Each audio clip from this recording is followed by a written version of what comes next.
question mark. Pagtula ng po at ang... Kat! Pagtulan ng po at opo. Ano ba yan, da? Balo ka talaga eh. So, what's up mga guys? Hindi ako yan, si mama ko yan. Wala lang, flex ko lang si mama sa kinabibisihan niya these days ang maglaban ng damit ng kanyang apo. Sana all nilalabhan. Ako naman, abala mag same day edit ng project na Tula ni Sab na pinamagatang po at opo. Sana good job din ako kay teacher. Nag-cravings nga na naman ang mga constituents ng pampakapal ng batok. Kaya pagtapos kong mag-edit ng video ni Sab, bumiyahe na ako pa kusina para magtanggal ng jebs ng bituka. Ang hirap pala mag-cravings ng ganito. Hindi lang batok kakapal, pati kilikili mo mamamanhid kakalinis nito. Triggered na naman mga kulani ko. Papakuloan ko nga muna tong mga bituka na sumubok ng pasensya ko. Nilagyan ko lang ng sibuyas, bewang, dahon na legal, nunal, asin na legal, tapos tubig ulan galing sa alulod ng kapitbahay. Tapos tinakpan ko bago pa madapuan ng langaw. Habang nagsasalang ako, tumulong ako magpausok ng insenso sa buong bahay for the cloud para kunyari sobrang sipag. Ginagawa nga pala namin to kapag may newborn kami dito sa bahay para daw matabo yung mga masasamang elemento. Alam nyo ba, habang ginagawa ko to, may kakaiba akong nararamdaman. Parang unti-unti na rin gumagaan yung aking pakiramdam. Feeling ko nawawala na yung mga bad spirits dito sa bahay. Hala, ba't ako, mama, help? Hindi pa ako pwedeng mawala kasi di pa ako tapos sa niluluto ko. Buti na lang hindi ako tinanggap sa langit kaya binalik ako sa kusina dahil hindi pa tapos sa mission ko.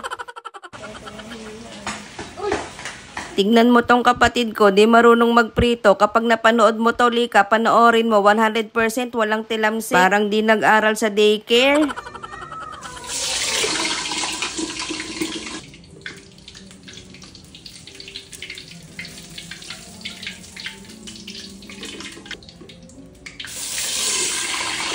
Ang easy lang pala magluto nito. Now, I know, kung alam ko lang noon, di sana puro ganito ulam ko, di sana hindi na ako nakakapag-vlog ngayon, joke lang. Kaya pagtapos ko prituhin ng medium rare, pinalamig ko muna sa aircon bago isalang ulit sa final destination. Siguro naman malutong na to kapag ganito kaitim yung mantika, kaya inahon ko nga, sige nga, testing ko nga.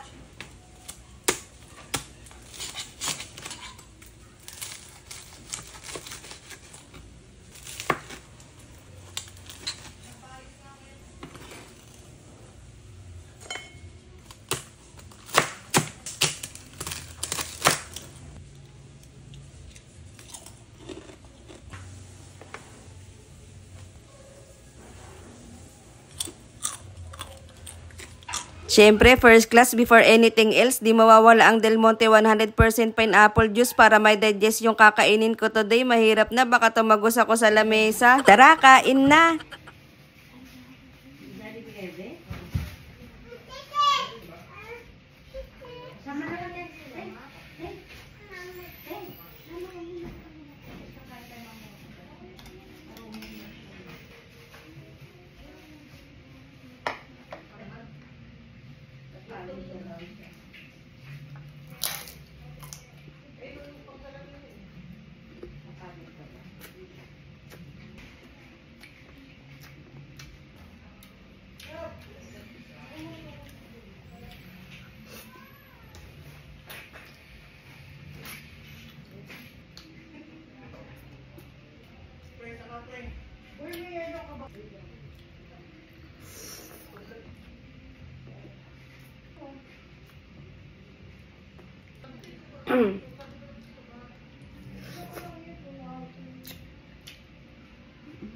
Baboy.